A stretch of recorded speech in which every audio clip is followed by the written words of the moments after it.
kuatkan hati. Negeri ini memanggilmu kawan. Belajar bergerak berbagi untuk negeri. Guru penggerak majukan pendidikan. Guru penggerak menghamba pada murid. Kreatif rancang pembelajaran. Hargai potensi, tingkatkan prestasi. Lahirkan profil pelajar Pancasila. Belajar bergerak berbagi untuk negeri. Kita menjalin kolaborasi. Belajar bergerak berbagi untuk negeri. Demi bakti pada Ibu Pertiwi.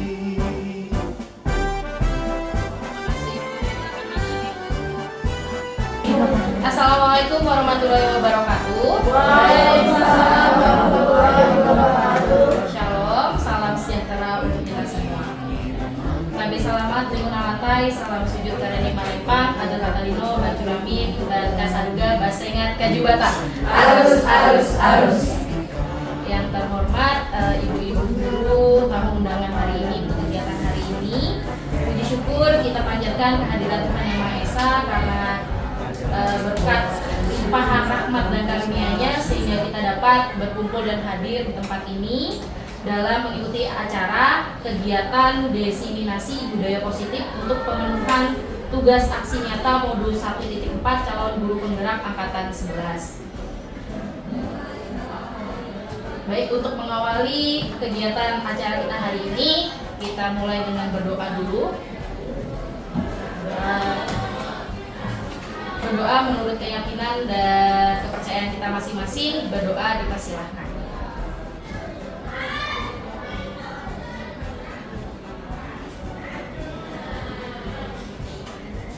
Selesai. Baik, acara selanjutnya yaitu langsung memasuki ke materi. Daya sambat.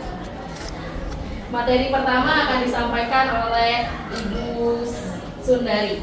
Kepada Ibu Sundari kita kasih. Terima kasih Ibu pembawa acara untuk waktunya. Selamat pagi Ibu-ibu semua. Baik. Assalamualaikum warahmatullahi wabarakatuh. Salam sejahtera, shalom, om swastiastu, namo buddhaya, salam kebajikan. Perkenankan kami untuk menyebarkan pemahaman dan penerapan pengalaman budaya positif sebagai bukti nyata untuk aksi nyata kami di modul 1.4.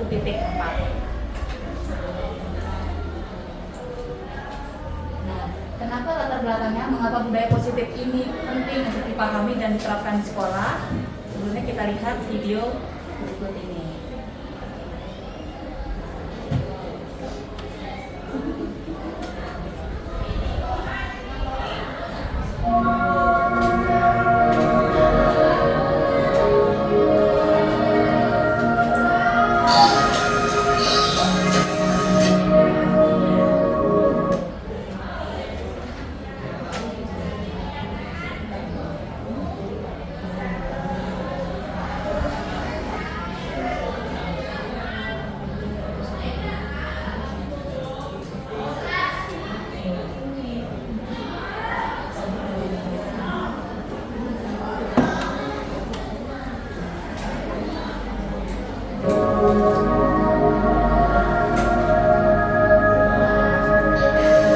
Assalamualaikum warahmatullahi wabarakatuh.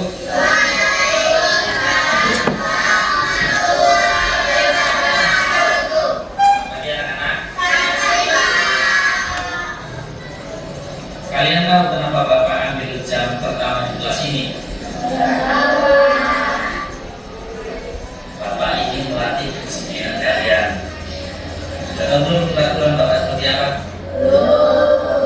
Belum tahu? Kasih tahu ya.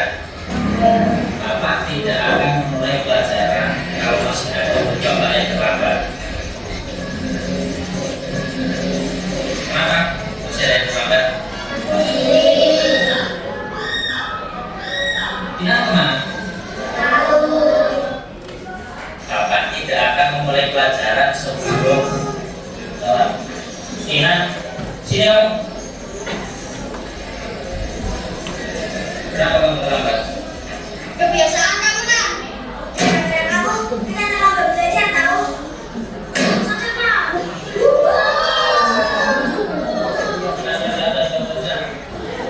Ina, kamu duduk.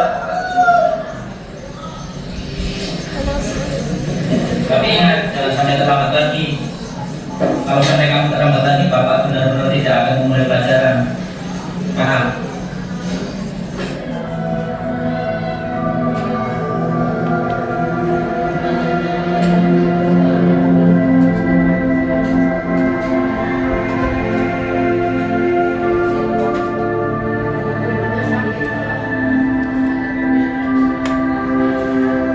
Selamat pagi anak-anak.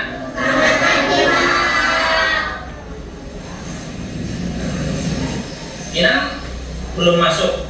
Benar.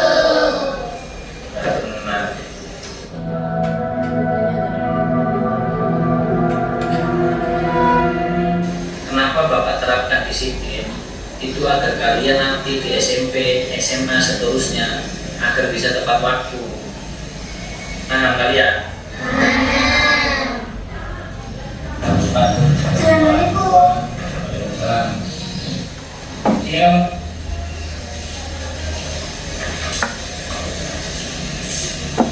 Kenapa orang tadi? Kenapa? Jawab, kenapa kamu diam? Bapak kan sudah bilang, kamu jangan terlalu sakit kasihan dengan teman kamu. Ketinggalan belajar ada lama. Kenapa kamu terlambat? Sudah, tidak usah tanya alasan. Sekarang kamu berdiri di depan kelas, tunggu sampai pelajarannya selesai. Kamu boleh ikut pelajaran Bapak, tapi kamu berdiri di depan. Diri saya.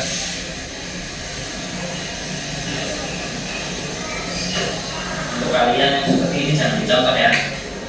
Ini contoh anak yang tidak disiplin. Paham kalian? Terlambat dulu.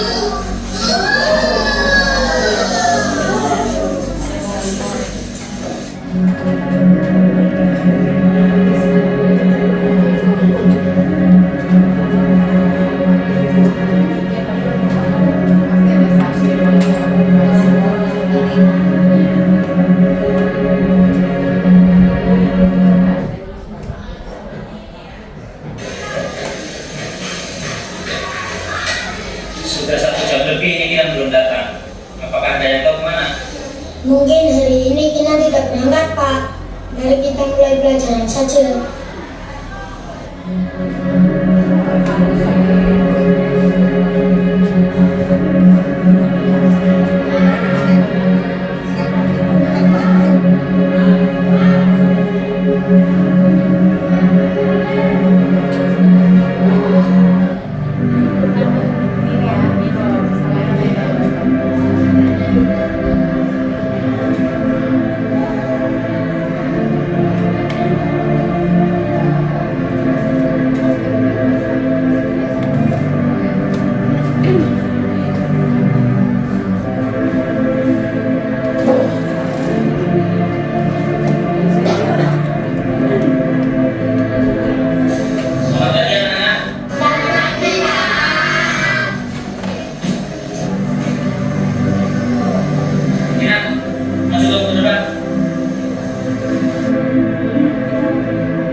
Dan setiap hari kamu selalu terlambat. Hari kemarin kamu tidak masuk. Kenapa? Coba jelaskan. Maafin saya teman-teman, gara-gara saya kalian tidak belajar. Hari pertama saya terlambat karena ayah saya jatuh di kamar mandi.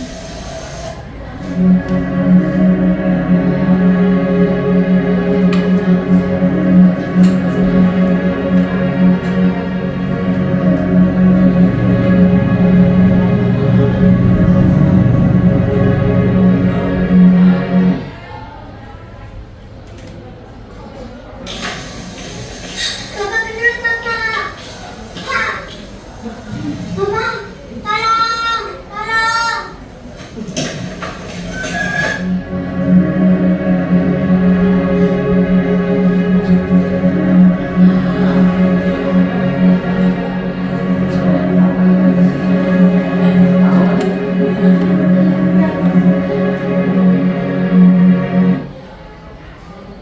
Hari kedua, saya harus berusaha dan melewati ayah saya yang ternyata berdosa.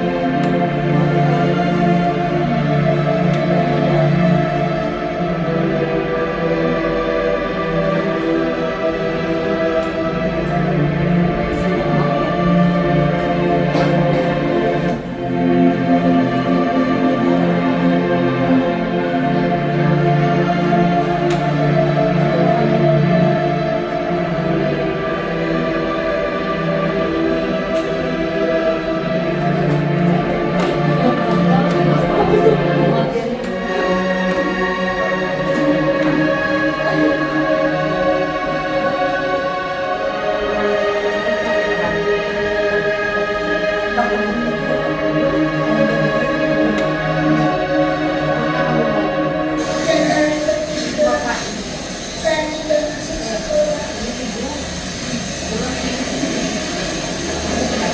karena ayah saya meninggal.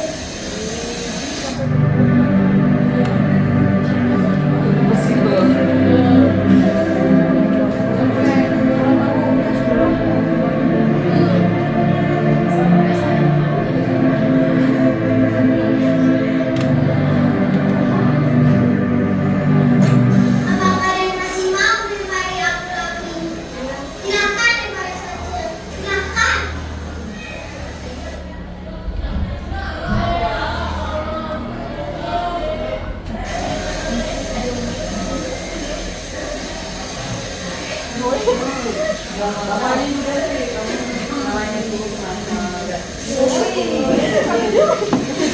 Ingat, maafkan Bapak ya.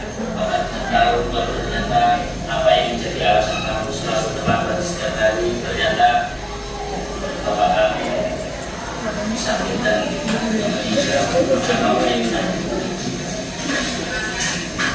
Maafkan Bapak ya. Kalau Bapak masih mau ikut saya, silakan Pak. Silakan. Bapak. Bapak ya. Bapak tidak paham. Maafkan Bapak ya. Kalau ayah tidak menginginkan aku jadi orang sukses, aku tidak akan masuk sekolah hari ini.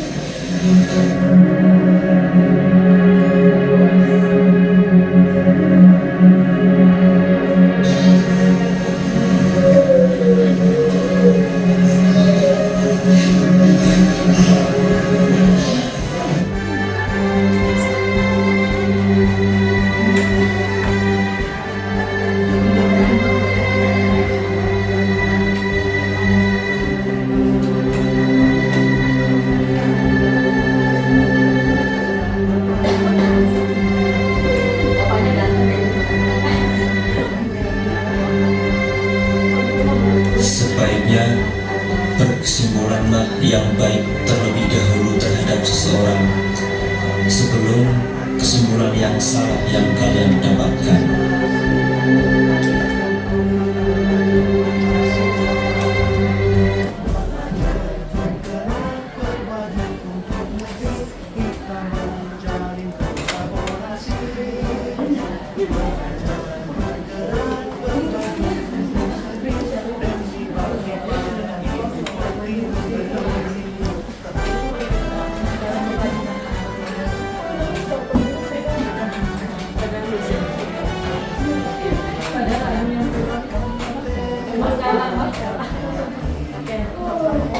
Apa nih ibu rasakan setelah nonton video tadi?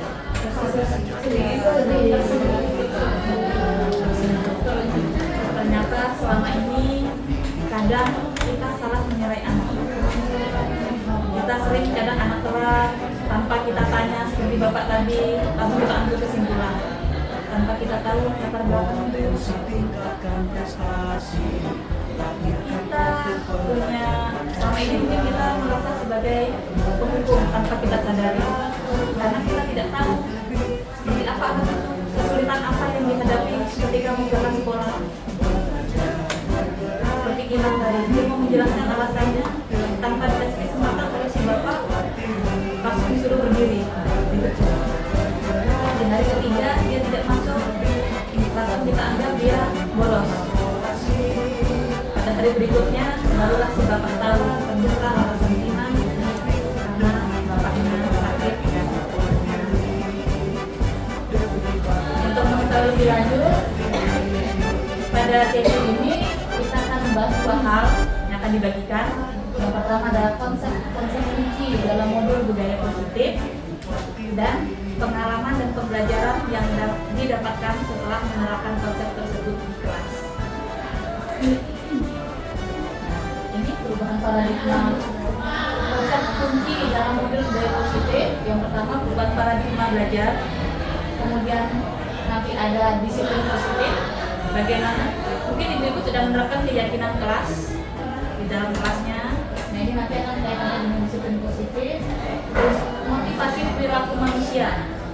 Setiap manusia bersikap pasti ada motivasinya. Sama seperti Kinan tadi. Pada hari keempat dia sekolah, walaupun dia sedang berduka, dia tetap datang ke sekolah karena motivasinya apa?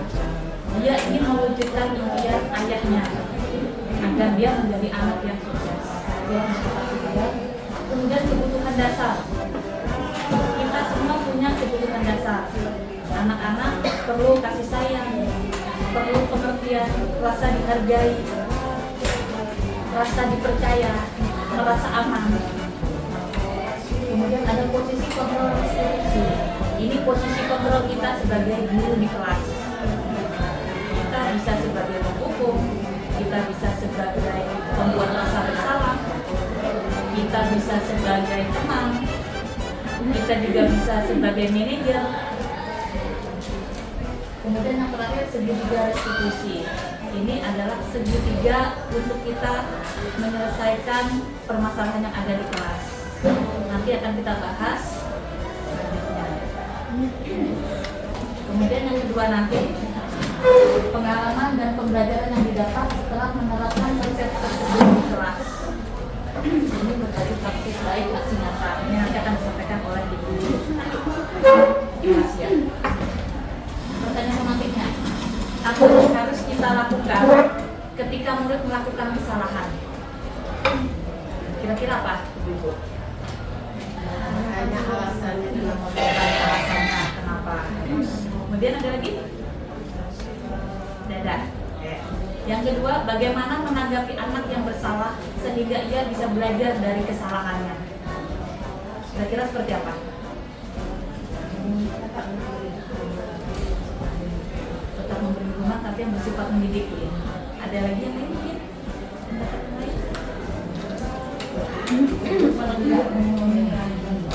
Ditegur supaya tidak mengalami kesalahan yang lain. Ada lagi?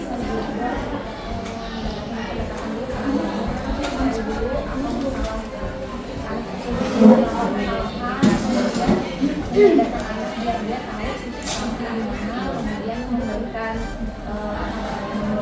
lawan atau motivasi untuk membantu dia memperbaiki. Iya, pendekatan dulu Bu ya. Perubahan paradigma belajar. Pembelajaran paradigma baru merupakan pembelajaran yang berorientasi pada penguatan kompetensi dan pengembangan karakter yang sesuai dengan nilai-nilai Pancasila. Yang sekarang sudah kita lakukan adalah D5 itu termasuk juga penguatannya. Kemudian pembelajaran paradigma baru memastikan praktek pembelajaran berpusat pada murid. Kalau dulu mungkin pusatnya adalah pada guru. Sekarang pusat kita adalah siswa. Kita memenuhi kebutuhan mereka. Kita makin mengasah bakat dan minat yang ada pada murid. Jadi kita hanya sebagai fasilitatornya aja. Murid tetap tokoh utamanya. Kemudian yang mana browser tentang makna kontrol. Yang pertama, ilusi guru mengontrol murid. Terus ilusi bahwa semua perbuatan positif, efektif dan bermanfaat. Ilusi bahwa kritik dan membuat orang merasa bersalah dapat menguatkan karakter. Ilusi bahwa orang dewasa memiliki hak untuk memaksa.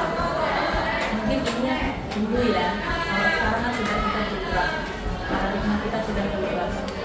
Sama seperti tadi, bapak gurunya tanpa tahu dulu latar belakangnya sudah menghukum. Anak baru mau ngomong alasannya apa dan suruh berdiri. Sampai akhirnya bapaknya merasa salah tahu yang ini bukan paradigma stimulus respon dari kontrolnya. Siapa sesungguhnya yang memiliki kontrol di kelas? Stimulus responnya, kita mencoba mengubah orang agar berpandangan sama dengan kita. Teori kontrolnya, kita berusaha memahami pandangan orang lain tentang dunia. Kemudian, perilaku buruk dilihat sebagai suatu kesalahan. Kata tadi Iman tidak masuk dianggap membolos, dianggap sebuah kesalahan. Tanpa kita tahu, ternyata bolos karena ayahnya meninggal. Semua perilaku memiliki tujuan. Si bapak tadi juga tidak salah sebenarnya, karena bapak tadi menerapkan disiplin positifnya. Tahu kesalahan bapak apa kira-kira? Iya, menghakimi tanpa mencari tahu dulu latar belakang si anak. Kenapa melakukan kesalahan itu? Orang lain bisa mengontrol saya. Kadang kita guru juga kadang bisa merasa gitu kan. Kita tidak mau murid merasa kita dikontrol oleh murid. Sama juga sebaliknya, kita punya kontrol kita masing-masing. Guru punya kontrolnya, murid juga punya kontrolnya, sesuai dengan tanggung jawabnya di kelas. Nah, ini hanya Anda yang bisa mengontrol diri Anda. Guru mengontrol dirinya sebagai guru, dan siswa mengontrol dirinya sebagai siswa. Kemudian saya bisa mengontrol orang lain. Kita mengontrol murid untuk menjadi lebih baik, dan murid bisa membuka hati kita. Seperti tadi, yang sebelumnya sebagai penghukum, mungkin kita bisa bertanya dulu apa alasannya sebelum kita menarik kesimpulan. Kemudian pemaksaan ada pada saat rujukan gagal. Bapak guru tadi awalnya membujuk Iman, dengan dimulai tidak mau kan, tapi lama-lama karena anak juga butuh kasih sayang. Apalagi Iman baru saja kehilangan ayahnya, dia perlu pelukan kasih sayang. Kebetulan bapak tadi adalah bapak guru, anggaplah dia sebagai ayahnya. Jadi akhirnya lama-lama Iman mau dipeluk. Iman mau ngomong alasannya kenapa dia mau masuk sekolah lagi, karena dia sudah merasa gurunya mau terbuka terhadap dia. Ini model berpikir menang atau kalah, atau model berpikir menang-menang. Di sini kita tidak ada menang, tidak ada kalah. Kita mencari yang terbaik untuk semua, terbaik untuk guru dan terbaik juga untuk siswa. Disiplin positif, Bapak pendidikan kita, Bapak Ki Dewantara menyatakan bahwa di mana ada kemerdekaan, disitulah harus ada disiplin yang kuat. Sungguh pun disiplin itu bersifat self-disiplin, yaitu kita sendiri yang mewajibkan kita dengan sekeras-kerasnya. Tetapi itu sama saja, sebab kalau kita tidak cakap melakukan disiplin sendiri, wajiblah penguasa lain mendisiplinkan diri kita. Dan peraturan demikian itulah harus ada dalam suasana yang merdeka.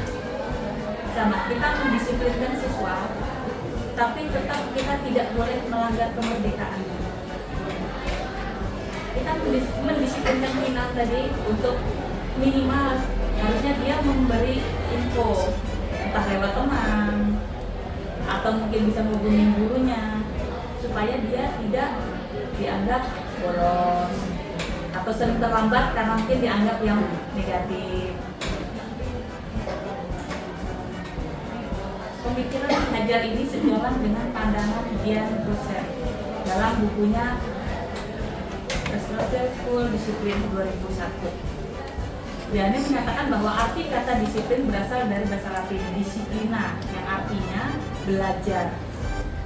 Kata disiplin juga berasal dari akar kata yang sama dengan disiplin atau murid pengikut.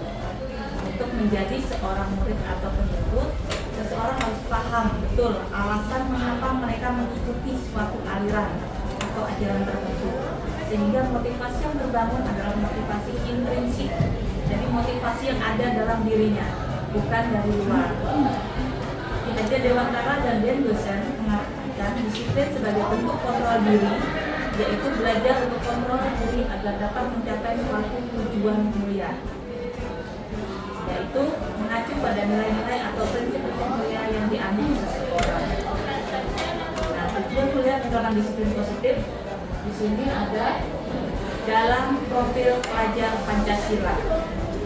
Yang pertama adalah beriman dan bertakwa kepada Tuhan Yang Maha Esa, berkebinekaan global, mandiri, terus bergotong royong, bernalar kritis, dan kreatif. Jadi selama ini ternyata profil pelajar Pancasila ini sudah mencakup semua hal dan nilai kebajikan di dalamnya. Motivasi perilaku manusia. Menurut Kamus Besar Bahasa Indonesia, pengertian motivasi adalah dorongan yang timbul pada diri seseorang secara sadar atau tidak sadar melakukan suatu tindakan dengan tujuan tertentu. Di sini ada 3 motivasi perilaku manusia. Yang pertama, menghindari ketidaknyamanan atau hukuman. Kadang kita bersikap supaya tidak dihukum. Sama seperti murid datang terlambat, kadang mereka bikin alasan yang ban sepedanya bocor atau apa. Tapi tidak apa-apa, kita terima dulu. Nanti kita cari tahu kebenarannya. Tetap anak boleh masuk. Kecuali kalau dia sering seperti itu terus mungkin bisa kita tanya dan tidak di hadapan teman-teman di sekolah. Bisa kita panggil secara pribadi. Mendapatkan imbalan atau penghargaan dari orang lain. Ada juga yang motivasinya supaya dapat penghargaan, misalnya dianggap sebagai murid terbaik. Itu bagus, asal dari diri dia sendiri, tidak nanti ganti wali kelasnya tidak terlalu memberi penghargaan, turun motivasinya. Ini yang kadang bahayanya. Kemudian menjadi orang yang mereka inginkan dan menghargai diri sendiri dengan nilai-nilai yang mereka percaya. Setiap motivasi pasti ada yang mereka percaya. Kalau saya seperti ini, pasti orang akan berpikirnya seperti ini. Itu kepercayaan dia. Bagus kalau itu membuat dia semakin termotivasi. Sebagai pendidik, tujuan kita adalah menciptakan anak-anak yang memiliki disiplin diri sehingga mereka bisa berperilaku dengan mengacu pada nilai-nilai kebajikan universal dan memiliki motivasi intrinsik bukan ekstrinsik. Tujuan dari disiplin positif adalah menanamkan motivasi pada murid kita, yaitu untuk menjadi orang yang mereka inginkan dan menghargai diri sendiri dengan nilai-nilai yang mereka percaya. Ketika murid memiliki motivasi tersebut, maka mereka telah memiliki motivasi intrinsik yang ada dalam dirinya, dan itu akan berdampak jangka panjang. Bahkan sampai mereka nanti besar, motivasi itu akan tetap melekat pada diri dia. Motivasi tidak akan terpengaruh karena itu motivasi dari dalam diri dia tidak akan terpengaruh mau dia dapat imbalan atau tidak, dia dihargain atau tidak, dia tetap akan melakukan itu karena dia punya motivasi dalam dirinya sendiri. Mereka akan tetap berperilaku baik dan berlandaskan nilai-nilai kebajikan dan menjunjung tinggi nilai-nilai yang mereka hargai sampai mencapai suatu tujuan yang mulia. Ini ada 5 posisi kontrol berdasarkan pada teori kontrol Dr. William Glasser. Kesimpulan ada 5 posisi kontrol yang diterapkan seorang guru kita ya, orang tua ataupun atasannya dalam melakukan kontrol. Yang pertama sebagai penghukum. Seorang penghukum bisa menggunakan hukuman fisik maupun verbal. Kita mengucapkan kata-kata tidak enak seperti tadi Pak Guru tadi. Tanpa bertanya dia langsung sendiri kan. Itu tanpa kita sadari kita sebagai penghukum. Ada kata-kata seperti ini, kamu ini aturan saya atau awas, ancamannya. Kamu selalu saja salah. Itu penghukum. Selalu, pasti selalu terakhir selesai. Ada kan kadang murid setiap kali kerjakan tugas selalu yang paling akhir. Nanti kita bilang gini, selalu pasti kamu yang terakhir. Ini itu tanpa kita sadari kita sebagai penghukum. Guru seperti ini senantiasa percaya hanya ada satu cara agar pembelajaran bisa berhasil, yaitu cara si guru sendiri. Padahal bisa dengan cara lain kan? Nah, lain kali ngumpulnya lebih cepat ya. Bisa. Jangan seperti itu. Pasti selalu kamu yang terakhir. Kemudian guru bisa sebagai pembuat rasa bersalah. Pembuat rasa bersalah akan menggunakan keheningan yang membuat orang lain merasa tidak nyaman atau bersalah atau rendah diri. Seperti bahasanya, ibu sangat kecewa sekali dengan kami, tapi anak jadinya merasa oh ya aku salah. Sama seperti Kinam tadi kan, kata bapaknya, gara-gara kamu teman-temanmu jadi nggak belajar, akhirnya Kinam merasa bersalah. Terus bisa juga berapa kali ibu memberitahu kamu bersalah juga anak dari mana? Gimana coba kalau orang tua kamu tahu terus kamu berbuat begini? Karena anak jadi merasa enak, sedih. Murid akan memiliki penilaian diri yang buruk tentang diri mereka. Murid merasa tidak berharga dan tidaklah mengecewakan orang-orang yang disayangnya. Kadang karena rasa bersalah murid, adanya murid itu dengan kita jadi gimana maaf ya, gara-gara saya ibu jadi sedih. Kita sebagai pembuat rasa bersalah. Ada juga posisinya sebagai teman. Guru tidak menyakiti murid, namun akan tetap berupaya mengontrol murid melalui persuasi. Ini seperti kata Bu Siska tadi ya, kita dengan pendekatan. Kayak kita kalau di kelas, misalnya anaknya tidak mengerjakan tugas, ayo bantu ibu, atau ayo kerjakan tugasnya demi ibu ya. Ayo, ingat tidak bantuan ibu selama ini. Misalnya gurunya selalu membimbing dia, ya sudah kali ini tidak apa-apa misalnya.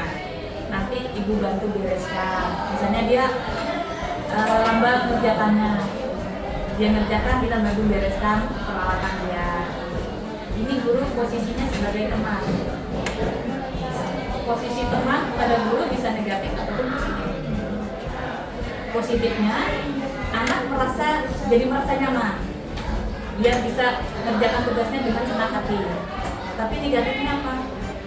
Anak atau murid bisa bergantung dengan guru. Kalau tidak dibantu guru, dia tidak bekerja, dia tidak kerjakan tugas. Nah ini kadang kita perlu, kapan kita sebagai teman, kapan kadang kita harus posisi kita memang sebagai guru, ya, sebagai pemantau. Posisi pemantau berdasarkan pada peraturan dan konsekuensi. Dengan menggunakan sanksi atau konsekuensi, kita dapat memisahkan hubungan pribadi kita dengan murid sebagai seorang yang menjalankan posisi pengantar. Pertanyaan diajukan misalnya, peraturannya apa? Kalau kita punya keyakinan keras, ada murid yang kita anggap dia sudah nyalahin keyakinan keras. Ini kita punya peraturan kan? Jadi kita hanya memantau. Terus seorang pemantau sangat mengandalkan perhitungan, catatan, data yang dapat digunakan sebagai bukti atas perilaku seseorang. Ini seperti kita punya buku daftar nilai. Anak yang nggak mengumpulkan tugas, kita lihat. Kita panggilkan dia secara pribadi. Nah, ini data di ibu, kamu udah berapa kali tidak mengumpulkan tugas? Gimana? Kapan kamu bisa mengganti tugas yang kosong? Tapi dia punya data. Jadi dia tidak ngomong tanpa ada data, ada bukti. Kemudian sebagai manajer. Manajer adalah posisi di mana guru berbuat sesuatu bersama dengan murid. Seperti kita, apakah kamu meyakininya? Kayak kita punya keyakinan keras. Ayo kita kan punya keyakinan keras. Yuk kita lakukan. Itu kita sebagai manajer. Jika kamu memperbaiki ini, hal ini menunjukkan apa tentang dirimu? Apa rencana kamu untuk memperbaiki hal ini? Itu kita sebagai manajer. Nah, tujuan akhir dari 5 posisi kontrol seorang guru adalah pencapaian posisi manajer. Karena seperti apa kelas, itu guru yang paling memegang kendali. Karena posisinya sebagai manajer.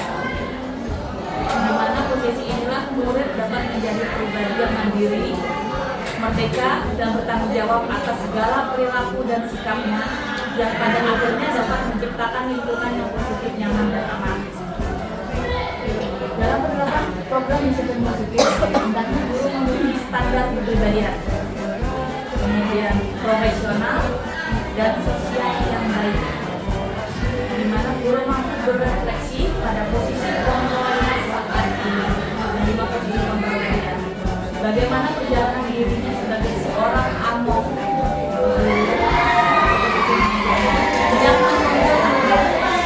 menjadi insan yang mandiri, merdeka, dan bertanggung jawab. Selanjutnya akan dilanjutkan dengan Ibu Salasia.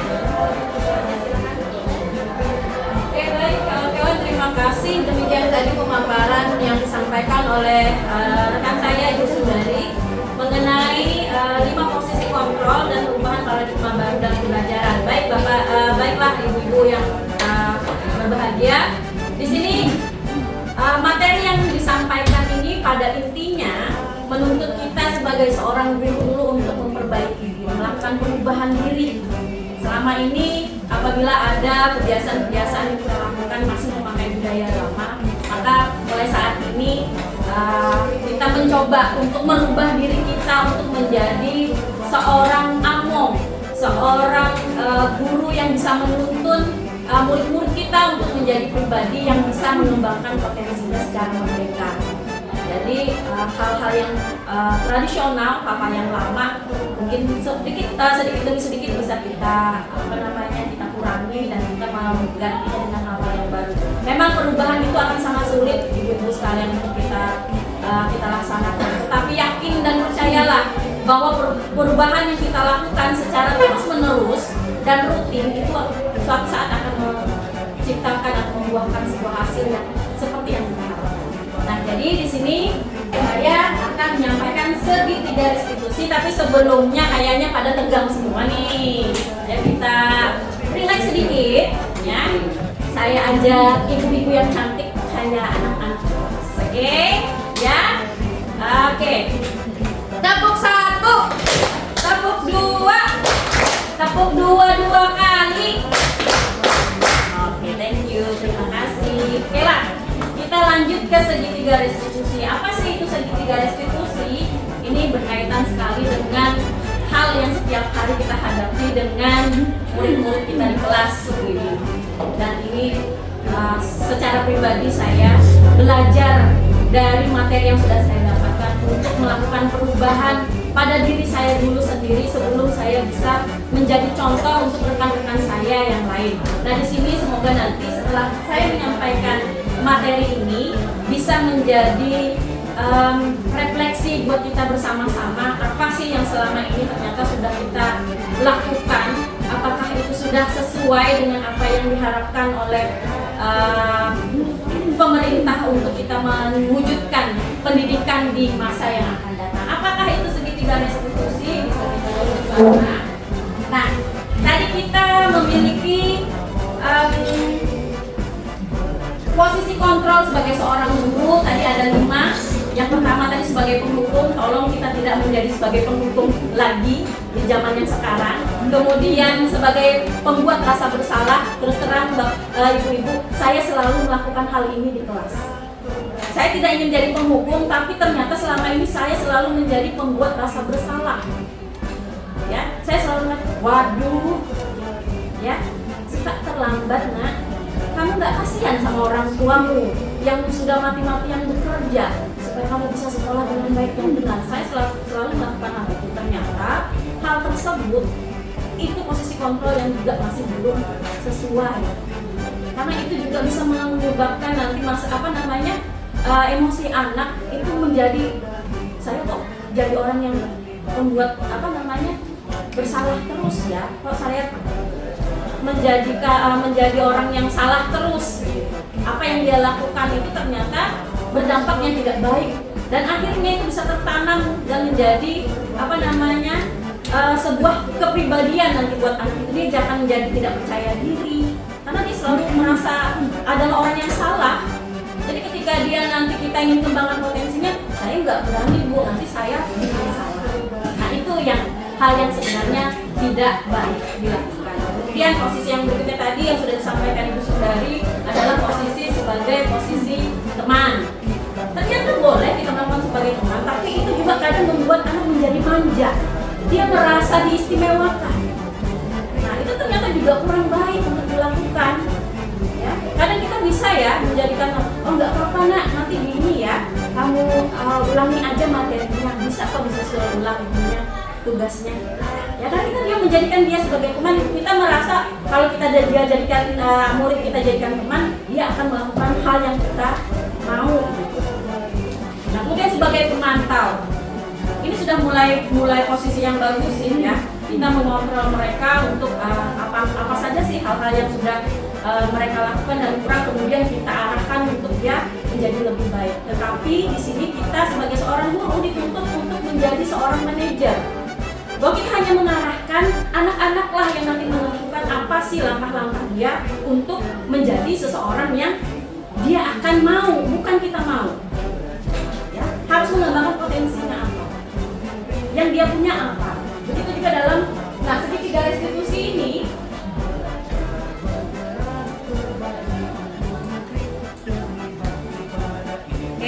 Segitiga restitusi di sini menciptakan kondisi bagi murid untuk memperbaiki kesalahan mereka. Nah, kemudian restitusi membantu murid menjadi lebih baik untuk memiliki tujuan yang didasari pada disiplin positif dan memulihkan dirinya setelah berbuat salah. Jadi dia tidak merasa bersalah terus, tapi dia merasa kesalahannya ini adalah sebuah pembelajaran yang nantinya di masa depan akan menjadi hal yang menolong dia untuk tidak melakukan hal yang sama. Kemudian penekanannya adalah bagaimana pada perilaku untuk menyenangkan orang lain atau menghindari ketidaknyamanan. Namun tujuannya adalah menjadi orang yang menghargai nilai-nilai kebajikan yang mereka percaya. Oke. Ya.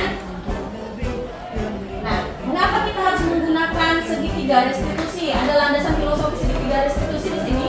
Kesalahan itu adalah hal yang normal.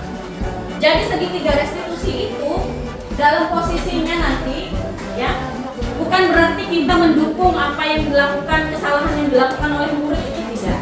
Tetapi kita menganggap bahwa wajar dia melakukan hal yang sama, tetapi bagaimana nanti cara dia untuk memperbaiki dirinya supaya tidak melakukan kesalahan yang sama. Kemudian setiap manusia tahu sebenarnya kalau dirinya itu pernah berbuat salah. Yang ketiga, semakin disalah dan dikritik biasanya akan membuat murid atau diri kita sendiri semakin salah, biasanya semakin disalahkan, semakin dilakukan. Ya, dan biasanya tidak akan fokus pada kesalahannya, tetapi malah akhirnya mengulangi kesalahan yang sama. Kemudian yang keempat, proses dari restitusi itu menguatkan setiap individu karena dirinya sendirilah yang menyelesaikan dan memperbaiki masalahnya. Ini ya, kita akan mencoba nanti belajar menjadi ibu ya, sebagai posisi manajer. Kemudian yang kelima, proses dari restitusi membuka banyak kesempatan bagi murid untuk meraih sukses pertamanya, merasa dihargai, terbuka untuk percaya diri sendiri dan juga orang lain. Yang terakhir, individu yang tumbuh dalam proses restitusi akan menjadi lebih mengerti bahwa kesalahan adalah hal yang biasa tapi tidak diiyakan kesalahannya, sehingga dia pun akan melakukan proses restitusi pada orang sekitar. Nah ini dia gambaran proses segitiga restitusi itu seperti apa. Nanti ketika kita menghadapi masalah yang dihadapi oleh murid yang kita temui di kelas, biasanya kalau ada anak-anak yang melanggar disiplin, makanya sebelum itu sangat penting nih saya mengajak ibu-ibu yang ada di sini untuk nanti terutama yang wali kelas ya, tapi guru mapel pun wajib saya rasa untuk membuat kesepakatan kelas kita. Ya. Ini sangat penting ibu-ibu. Karena apa? Kesepakatan kelas itu nanti menjadi landasan untuk murid-murid membuat perilakunya, untuk mengontrol perilakunya dalam kegiatannya sehari-hari di pembelajaran. Dan itu jadi menjadikan keyakinan diri juga untuk mereka. Ya. Begitu juga untuk guru-guru mata pelajaran walaupun bukan wali kelas. Mulai sekarang kita sama-sama menerapkan keyakinan kelas atau kesepakatan kelas. Kemudian juga sebelum pembelajaran kita bikin aturan kelas kita dulu seperti apa. Sama seperti kita dalam pertemuan-pertemuan, apa sih aturan kelas kita supaya kelas berjalan dengan lancar, diskusi berjalan dengan lancar. Misalnya selama diskusi tidak memainkan handphone, tidak saling berbicara dengan teman ketika tidak hal yang untuk didiskusikan. Sama kan seperti itu kita dengan siswa, penggunaan handphone di saat apa, masuk berapa menit terlambat yang diberi toleransi. Ya, kita mau menerapkan itu ke siswa, kalau diri kita sendiri belum bisa memberikan contoh, bagaimana kita mau memberikan contoh kepada siswa? Itu dulu. Makanya guru adalah role model paling pertama buat guru kita. Ini tadi ketika kita menemukan masalah dengan murid, maka jangan langsung menghukum seperti guru di video tadi. Ya, kita harus yang pertama kita lakukan adalah menstabilkan identitas. Apa itu menstabilkan identitas? Kita tanyai dulu alasan dia kenapa dia melakukan itu. Dan kita bilang bahwa tidak apa-apa. Nah, biasa ada anak yang tidak mau bercerita ya. Dia diam. Kenapa anak kamu terlambat? Dia diam. Atau kenapa anak kamu berkelahi? Dia cuma diam. Kita harus berikan penguatan kepada dia dengan cara menstabilkan identitas. Tidak apa-apa anak kamu berkelahi, wajar. Ibu juga dulu pernah melakukan hal yang sama. Setiap manusia pasti punya kesalahan. Nah, itu bagaimana cara kita menstabilkan identitas kesalahan siswa. Kemudian yang berikutnya, memvalidasi tindakan yang salah. Bagaimana? Kita tanyakan alasannya itu tadi, kenapa dia terlambat. Jangan langsung menghukum. Ya. Kemudian adakah cara yang lebih efektif untuk mendapatkan apa yang dia butuhkan? Contoh tadi kan harusnya dia ditanyakan apa alasan kamu, apa yang bisa Bapak bantu supaya kamu tidak terlambat. Ya. Atau gimana cara kamu supaya kamu tidak terlambat? Itu yang sering kita lupa ya, ibu-ibu. Biasanya kalau ada anak terlambat lagi. Itu sering saya lakukan. Saya tidak mengarahkan ke ibu. Saya pribadi sering melakukan itu pada siswa. Ya, pasti begadang ya. Kita nggak tahu ternyata mungkin dia betul dia begadang, tetapi ternyata dia membantu orang tuanya atau menemani orang tua yang sedang sakit kan, membantu orang tua yang sedang melakukan pekerjaan kan sampai tengah malam. Kita tidak tahu, tapi kita langsung menghukum. Kemudian yang berikutnya, nah baru ini kenapa tadi penting saya bilang tadi untuk kita kita sama-sama membuat keyakinan supaya ada hal mendasar ketika dia sudah tahu tindakannya salah. Jadi apa kesalahan itu dilandasi atas nilai apa supaya dia tidak melakukan kesalahan yang sama. Maka saya bilang tadi, yuk mulai sekarang yang belum bikin kesepakatan kelas, yang belum bikin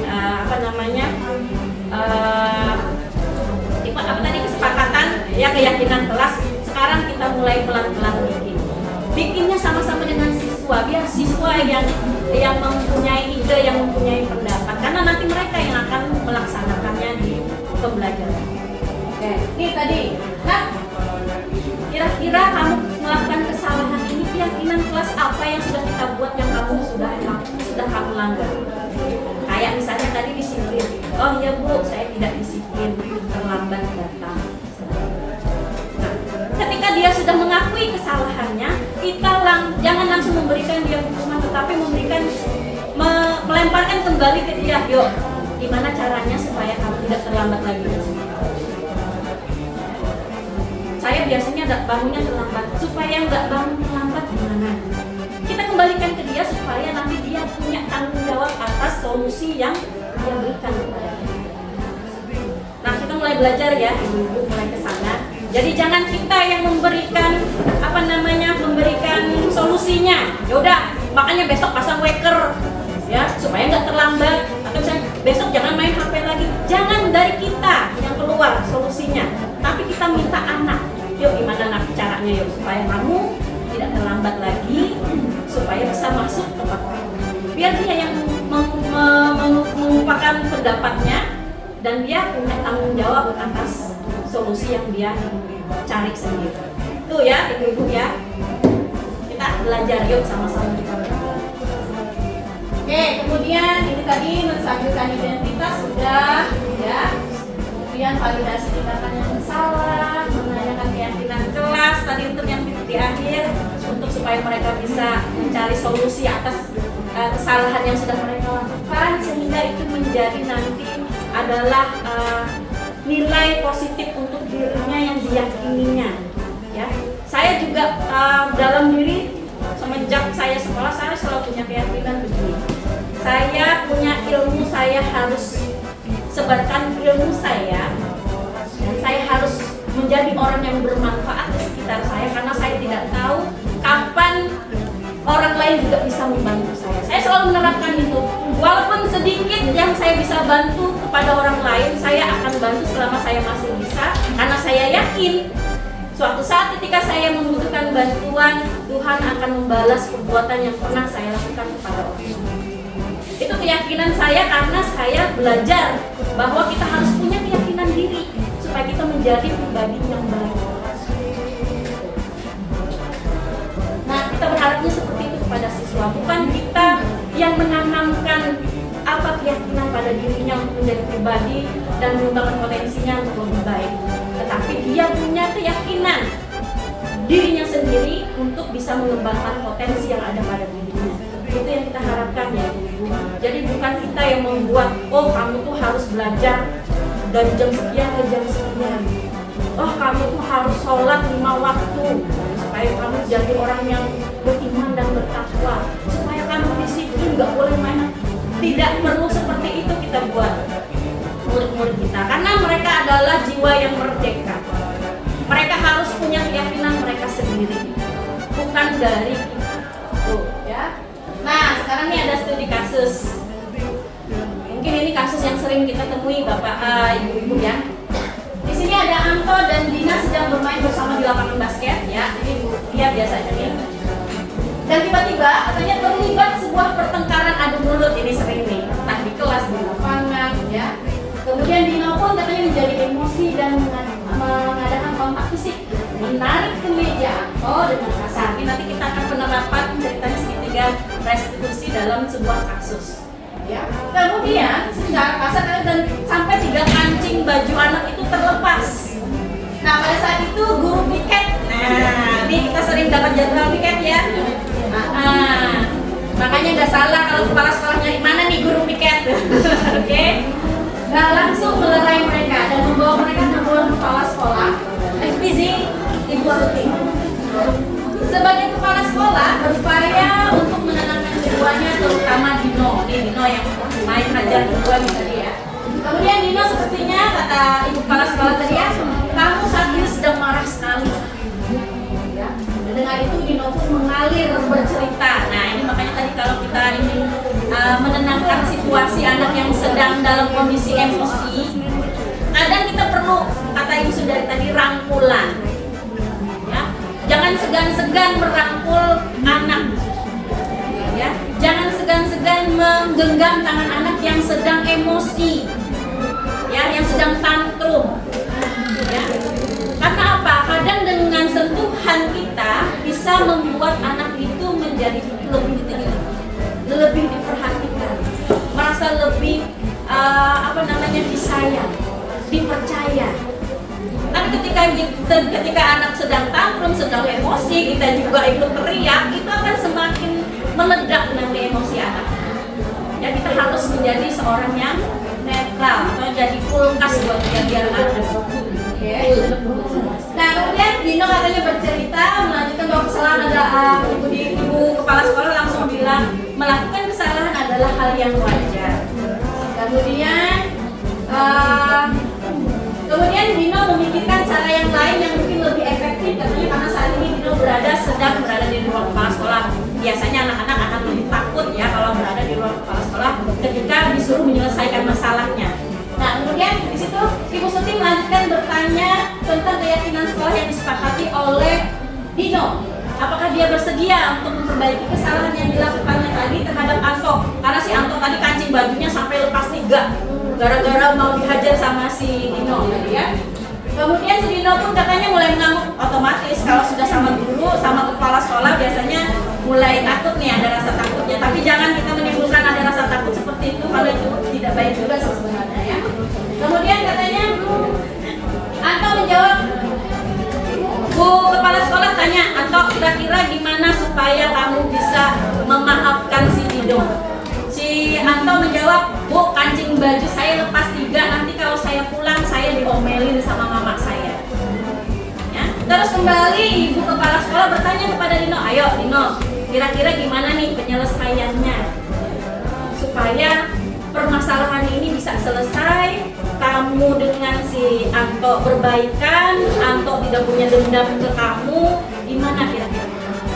Terus si Anto bilang, ya dah Bu, saya perbaiki kancingnya. Si Dino ya, saya perbaiki kancingnya Anto, tapi saya nggak bisa menjahit.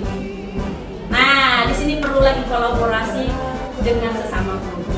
Terus ibu kepala sekolah bilang, kalau kamu nggak bisa jahit, kita panggil Ibu Rita yang bisa jahit. Ya, Ibu Rita yang bisa jahit. Ya, sekarang silahkan si Dino menemui Ibu Rita, apakah bersedia membantu Dino untuk mengajari menjahit.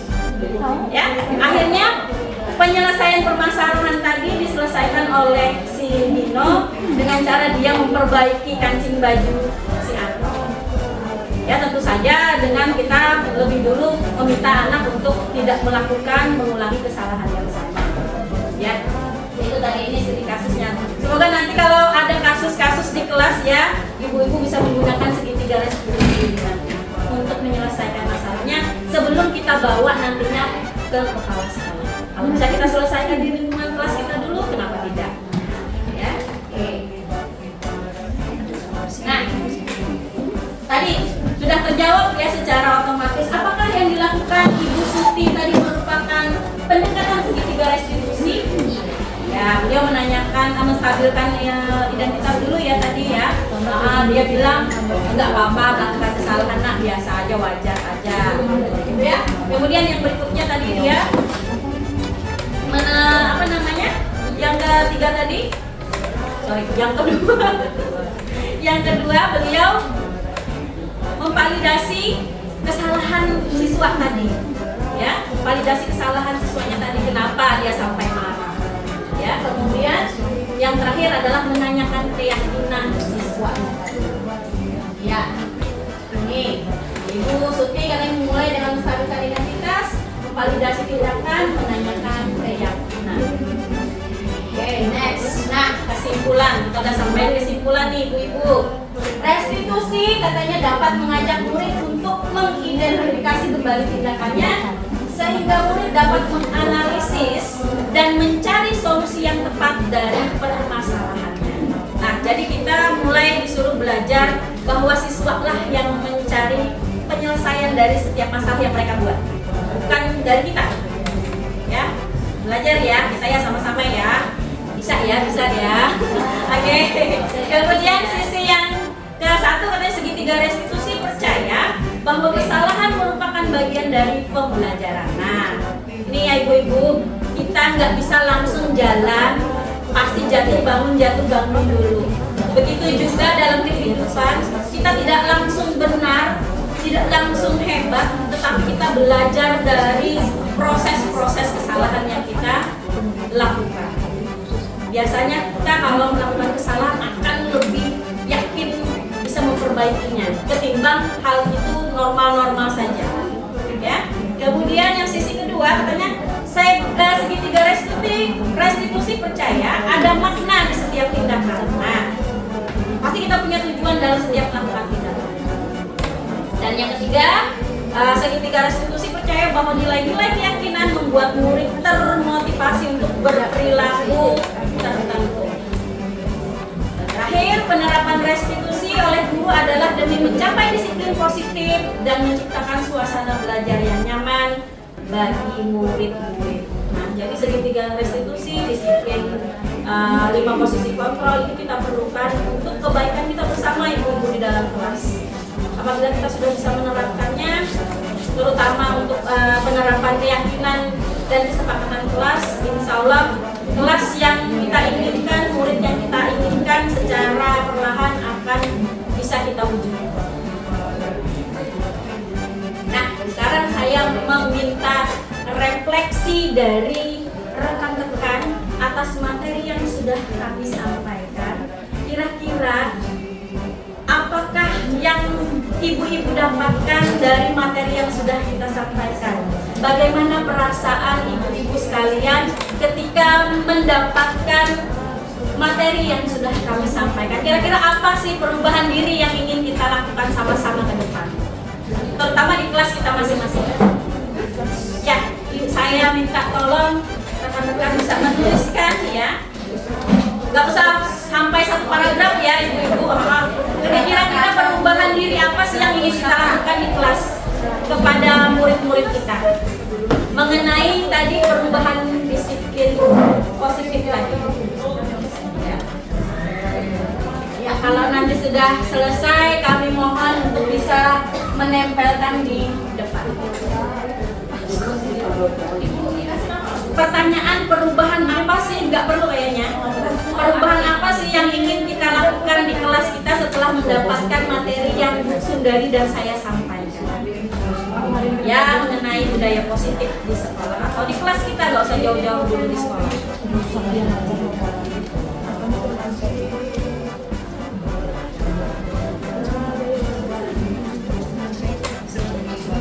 Gak usah panjang-panjang ibu-ibu.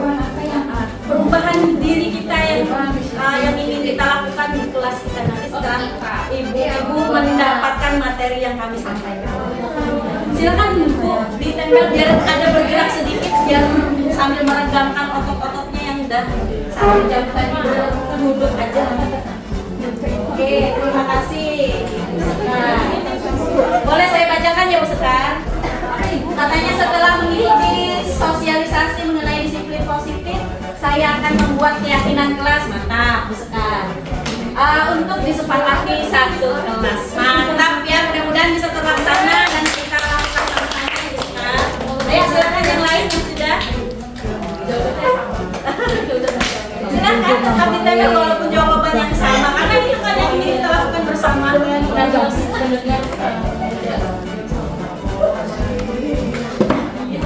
Ya, dari Febri boleh cerita-cerita yang begini. Oke, kata Bu Febri, saya lebih mendengarkan dan akan nanti melaksanakannya. Tepuk tangan dulu buat Bu Febri. Kayaknya ini lebih kesannya lebih malas menulis ini Bu Febri. Iya benar.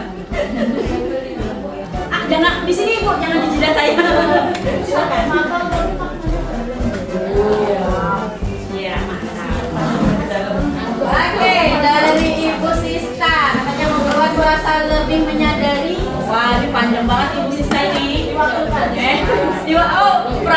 Febri diwakilkan oleh Bu Sista.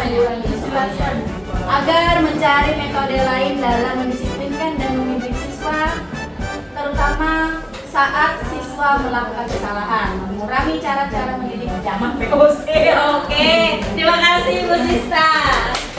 Ada juga dari Ibu Rita, tidak menghakimi dan tidak membuat anak merasa bersalah ketika anak melakukan kesalahan dan membuat kesepakatan Oke, rata-rata jawabannya sudah terakhirkan ya Ibu-Ibu ya. Oke. Nanti yang belum silahkan ditempelkan ke depan, bisa ditempelkan dulu. Semoga apa yang ibu-ibu tuliskan dan ibu-ibu bayangkan ke depannya bisa nanti menjadi perubahan diri kita masing-masing, terutama di dalam kelas yang kita ajarkan. Dan semoga nantinya hal yang ingin kita lakukan ke depan bisa menjadikan murid-murid kita adalah murid-murid yang memiliki potensi yang mereka kembangkan dengan sesuai dengan bakat dan zamannya. Di sini sebelum saya mengakhiri, izinkan saya untuk berpantun. Budaya positif kami sampaikan di hari Jumat. Ibu-ibu yang cantik, semoga ilmunya bermanfaat. Wabillahi taufiq wal hidayah. Wassalamualaikum warahmatullahi wabarakatuh. Oke, itulah tadi pemaparan materi dari Ibu Sundari dan Ibu Salasia. Semoga materi yang sudah dipaparkan kita semua bisa mendapatkan ilmu yang bermanfaat dan setelah ini bisa kita terapkan di kelas kita masing-masing. Baik, sekian dulu kegiatan kita hari ini. Terima kasih untuk ibu-ibu yang sudah berhadir. Saya selaku pembawa acara meminta maaf bila ada kata yang salah. Saya akhiri sampai di sini. Wassalamualaikum warahmatullahi wabarakatuh.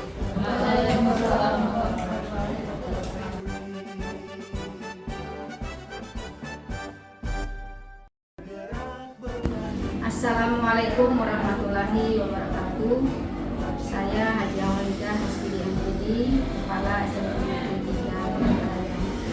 Saya mengapresiasi kegiatan diseminasi budaya positif yang dilakukan oleh 2 CGP Angkatan 11 dan SMP Negeri 3 Palangkaraya.